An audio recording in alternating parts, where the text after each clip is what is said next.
Hi there, my name is Will Schut and today we're going to talk about outside tapping.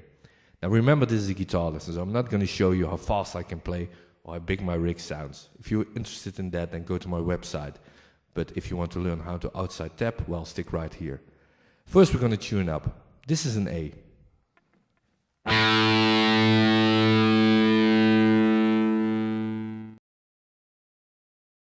Now when I talk about outside tapping, there's bound to be something like regular tapping, and there is.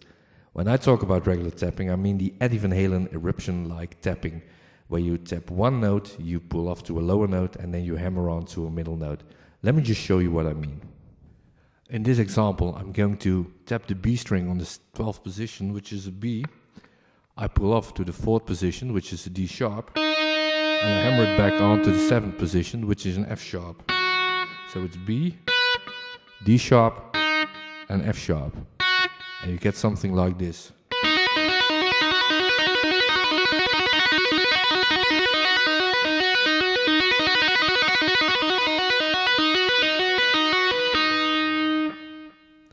Now that sounds familiar, doesn't it? It's actually a very nice technique, but since the late 70s all kind of guitar players have been doing it, and now it became somewhat of a lame, stale cliche. But with just a little modification, that's not that hard to do, it sounds fresh again, and you can incorporate it in your guitar vocabulary, and as a shredder you can get away with it. So here we go.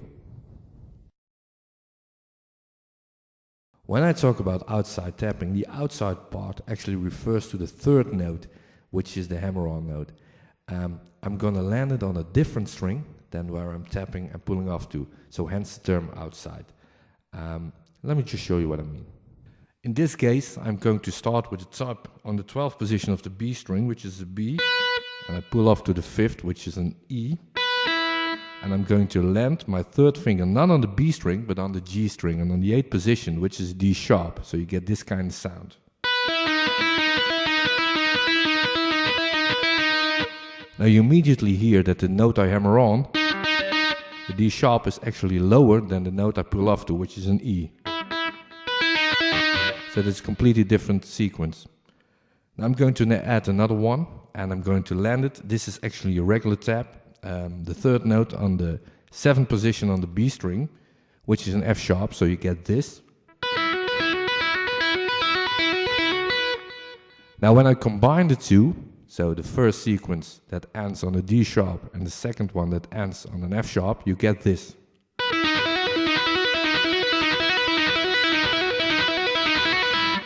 Now that sounds interesting because I'm breaking up the high-low middle pattern, but I'm going to add a 3rd sequence. Again, I start with a B and an E, but now I'm going to land my finger on the 8th position of the high E string, which is a C.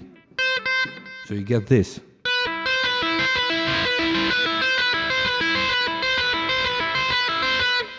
Now I've added a note on the hammer on that's actually higher than the note I'm tapping, which is a B. This is a C.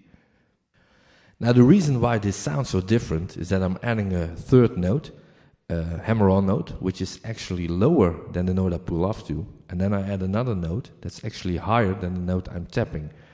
What I'm going to do now, I'm going to put those 3 sequences together, and remember, the first 2 notes are always the same, a B and an E, and the hammer-on note will be a D sharp, an F sharp, then a C, an F sharp again, a D sharp, an F sharp, and so on and so on. I'll show you what I mean.